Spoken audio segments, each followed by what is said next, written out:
YouTube? Welcome to another episode of Whoniverse Reviewniverse. This time we're going to be reviewing Doctor Who Season 7 Part 1, the Blu-ray in this case. As far as I know, the Blu-ray features and the DVD features are the same, special features. Pretty much the content's the same, except for the Blu-ray one is higher definition. This is just the first half of the 7th season. The pre-Christmas special, which will be coming out on Christmas. I don't know when they will release that on Blu-ray or DVD. But for right now, we have this. It has 5 episodes on it and a couple extra features. It's 2 discs long. It starts off and has Asylum of the Daleks. In this story, the Doctor, Rory, and Amy are pulled up into a Dalek spaceship that's full of tons and tons and tons of Daleks, and the Daleks need the Doctor to go down to this planet because there is a planet called that is the Asylum of the Daleks. The worst of the worst Daleks all reside on this planet, and the Daleks that are up on the spaceship need him to destroy the planet. However, trouble ensues. They get into danger, and they're worried about as soon as they destroy the planet, the Daleks will destroy them. The Doctor and Amy and Rory are helped along in this episode by a new character called Oswin Oswald. Oswin Oswald is going to be the next companion, taking the place of Amy and Rory, who actually leave at the end of this 5-episode run. We don't see Oswin again until the Christmas special. She's not in any of the other 5 episodes. She's in this one, and I like to see how they bring her into the Christmas episode. Overall, the Asylum of the Daleks is a really good episode. It's a really good Dalek episode, and it was a really good season opener. So this next episode is Dinosaurs on a Spaceship. Basically, the Doctor gets Rory and Amy and accidentally gets Rory's dad, Brian, to come along onto the spaceship.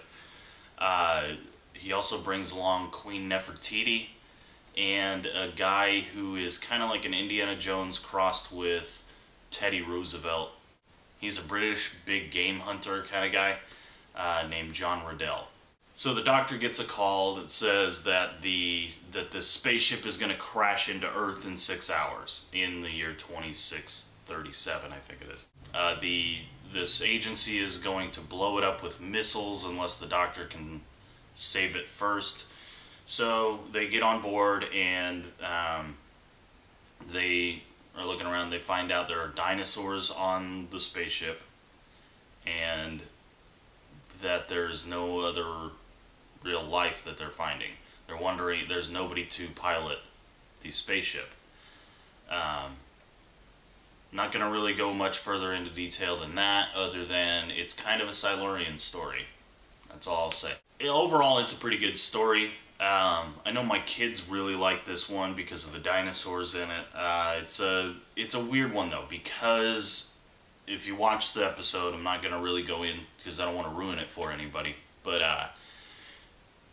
if you watch this episode, it's a moral Doctor issue.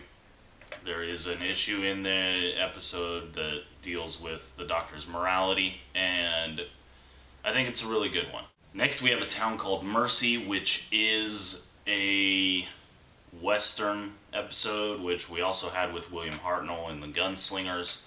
But this is like a Western version of Frankenstein, kind of. The Doctor ends up in this town called Mercy, and there's a big robot cyborg kind of guy with a gun for an arm who is terrorizing the village.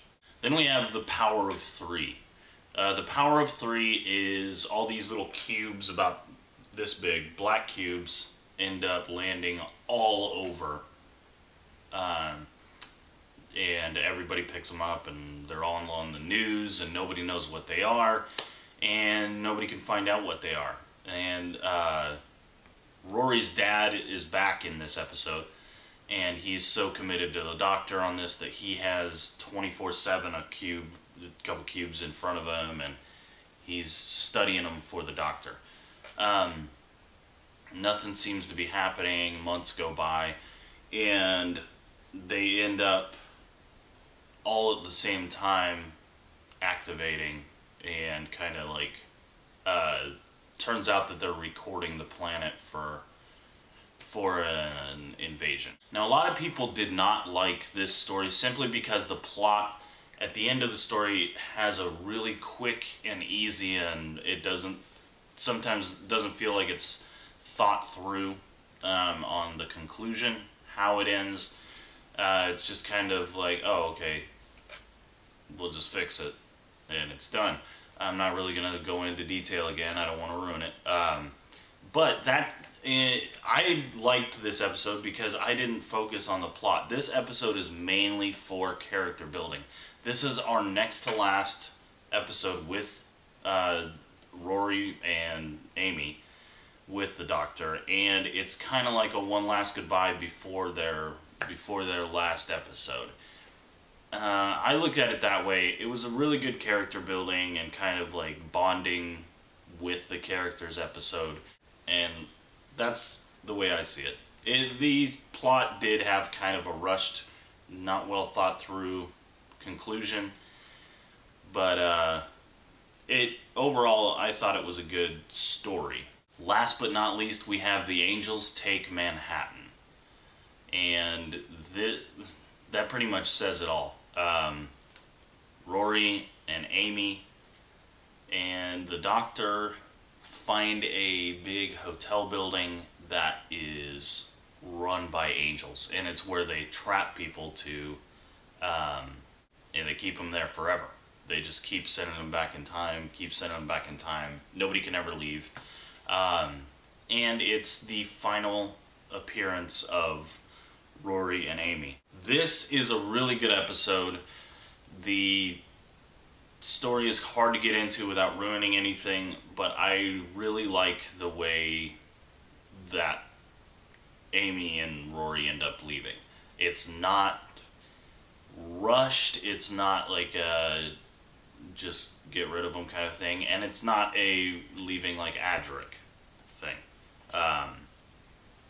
But it is a sad episode. I know my sister said she was crying when she watched it, and I know a lot of people said they were.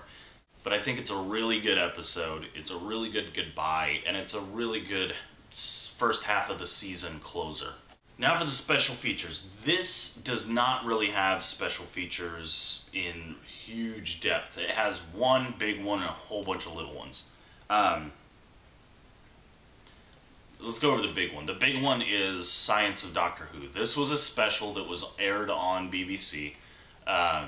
That's about an hour long, and it is the Science of Doctor Who, and it goes back through Doctor Who and looks at the stuff that is actually scientific versus what is science fiction. It's really interesting. It's a really good featurette, and I highly recommend watching that. Then we have Doctor Who at Comic-Con, and this is kind of like, well, it's the Comic-Con panel from this year that it's just little clips from it. It's really just the summary of the panel. That's all it is. And it was only a little more than 10 minutes, 12 minutes long or something like that. We also have the Asylum of the Daleks prequel. Now, I would suggest watching the Asylum of the Daleks prequel before watching Asylum of the Daleks. We also have, it's only a few minutes long. We also have Pond Life, which is a few little short episodes. These really are not mandatory to watch. It's not really gonna mess with the storyline too much at all. It doesn't really set a whole bunch up, but it would be good to watch before Asylum of the Daleks as well. If anything, before The Angels Take Manhattan. And we also have the making of the Gunslinger. This actually should have been called the making of a Gunslinger because it's just a really short. It's almost like an intro to the episode A Town Called Mercy. It's making a Gunslinger. Really, it's just like it looks like an intro. Really, it looks like a trailer to maybe like a Transformers movie or something like that. If you were unfamiliar with what you were watching at the time and you just walked in the room, you would think it was kind of a movie trailer or setup or something like that, like a teaser. That's all it was, really. And I actually kind of disappointed because I thought it was going to be like an in-depth behind the scenes of that episode. And since we don't have Doctor Who Confidential anymore, I thought it was going to like maybe our one little extra that would be like that. But it wasn't. So doing the new episodes like this is kind of a new format for me. I haven't done this before. I hope you enjoyed it. Tell me in the comments below, please, what you thought of it. If I should do more of these, because I also have everything up to this point in the new series except the Doctor, the Widow, and the Wardrobe. And that's it out of the new series. But I mean, instead of having each individual Tennant collection, I have just the huge Tennant box set, which would take like an hour to review, so I'd probably have to split that up. Anyway, thanks for watching. See you next time.